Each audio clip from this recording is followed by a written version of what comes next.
Juan Rulfo y la Hacienda de la Soledad.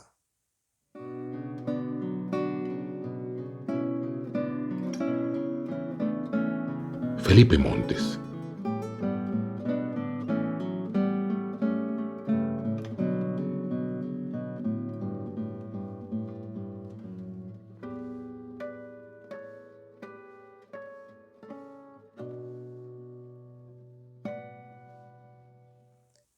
Hola amantes de Monterrey, de toda la literatura y de la naturaleza. Espero que se encuentren muy bien. Juan Rulfo es quizá el autor con el cual sería más fácil identificar ciertos pasajes de mi obra La Hacienda de la Soledad y de mi obra en general.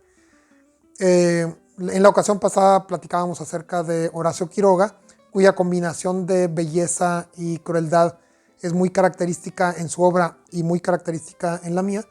Y en el caso de Juan Rulfo lo que tenemos es a todo un poeta, alguien creo yo más atento a las palabras que el promedio de los escritores que conocemos, y quien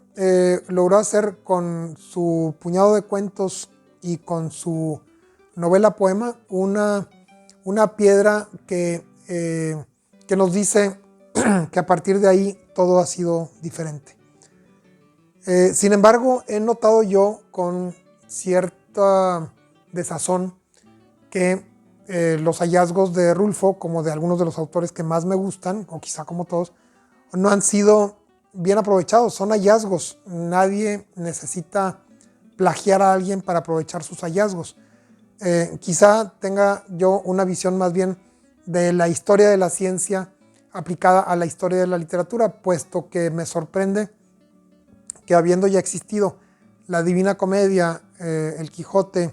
el Paraíso Perdido y las joyas que conocemos, no parezca que en estos momentos haya mucha gente buscando aprovechar sus enseñanzas, y hay que hacerlo. Juan Rulfo me ha enseñado, un lugar común, la brevedad de las historias, la brevedad de las frases, la concisión, la economía y todos estos valores que son los más repetidos en el caso de Rulfo. Pero hay mucho más ahí, hay mucho más. Juan Rulfo es el primer autor del que se me ocurrió decir que había un idiolecto que era el de Juan Rulfo, es decir, que su obra literaria, así como en el caso de una persona, presenta preferencias muy claras con respecto a la selección de vocablos, a la selección de estructuras sintácticas, a la selección de modos verbales y de derivaciones de sustantivos y otros fenómenos que tenemos por ahí. De este modo, Juan Rulfo ha creado una obra, aquí voy a referirme principalmente a Pedro Páramo, pero también de lado a Lubina, una obra o un par de obras en estos dos casos que nos llevan a pensar que esto fue hecho por unas manos, por un lado expertas, es decir, alguien que leyó, según me han contado, un libro diario a lo largo de muchos años en su vida, que escribió muchísimo porque Los Murmullos era una novela muy larga y además había más textos que él no metió en Los Murmullos. Y además un cuchillo o un hacha certera, porque una vez que en su taller literario, según me dicen también, su amigo y a quien le agradecemos mucho sus ensayos, especialmente sobre el siglo de oro, Antonio Alatorre, nos entrega, gracias a los comentarios de Alatorre, les digo, y de Arreola y otros amigos, acerca de que su novela Los Murmullos era muy extensa, pues fue y la cortó y la estructuró de una manera tan sabia, tan hábil, tan interesante, tan llena de contraluces, que podríamos compararla con una de esas ilusiones ópticas tridimensionales, en las cuales, si contemplamos esa realidad por un lado, nos presenta cierto rostro, cierto fenómeno, y nos movemos 1 milímetro hacia otro lado y encontramos un fenómeno diferente. Creo yo que la finura y la elegancia de Lubina y sobre todo de Pedro Páramo presentan ese fenómeno. No estoy hablando aquí de ilusiones ópticas en el sentido de entretenimiento o de curiosidades. Estoy hablando aquí acerca de cómo es capaz un ser humano de estructurar una obra extensa, no tanto, pero sí extensa, a través, como decía en otra ocasión, a través de pequeñas esferas de cristal o de diamante, pero acomodadas de tal manera que la luz se difracte y se refracte y se refleje y atraviese de muchas maneras en un juego que hace que todas las esferas participen, pues habla de una sabiduría en el acomodo de los elementos, una sabiduría en la selección de los elementos y en el pulido de los mismos que no se repite en otras obras. Creo yo que precisamente por su sencillez, no sencillez estructural, por su sencillez en la textura, por su simpleza en el planteamiento y por la brevedad de su anécdota, de su aventura, de su peripecia,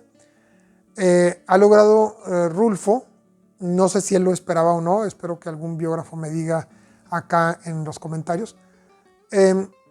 no sé si fue intencional o no, pero encontró la manera de hacer una obra, hizo una obra de las maneras en que fuera necesario, que nos tiene hipnotizados a lo largo de décadas y que seguramente si la humanidad sigue existiendo la va a tener hipnotizada hasta su desaparición. La presencia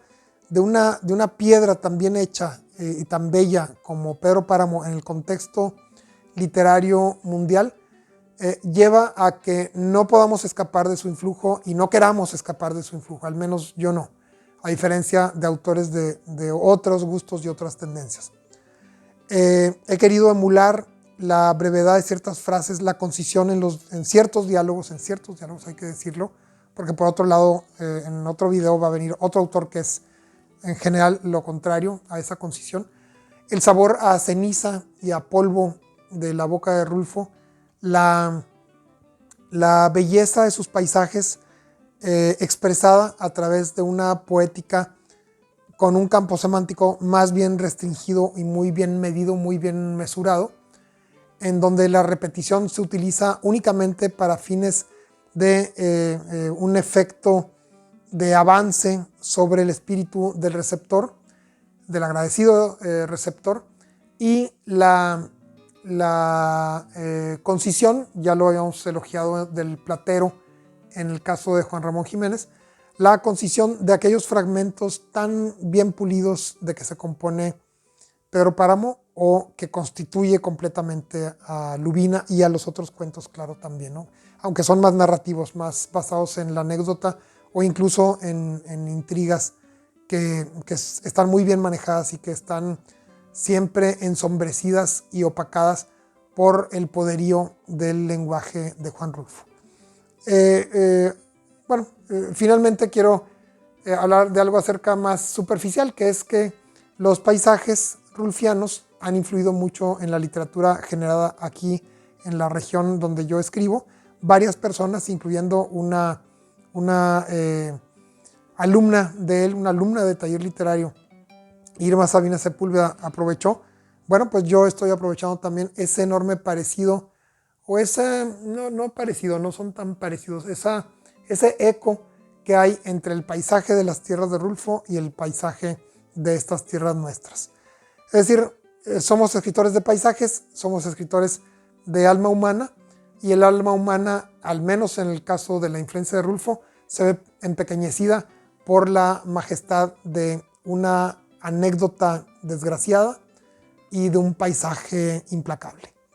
Muchas gracias por su atención una vez más y nos vemos en la próxima. Hasta luego.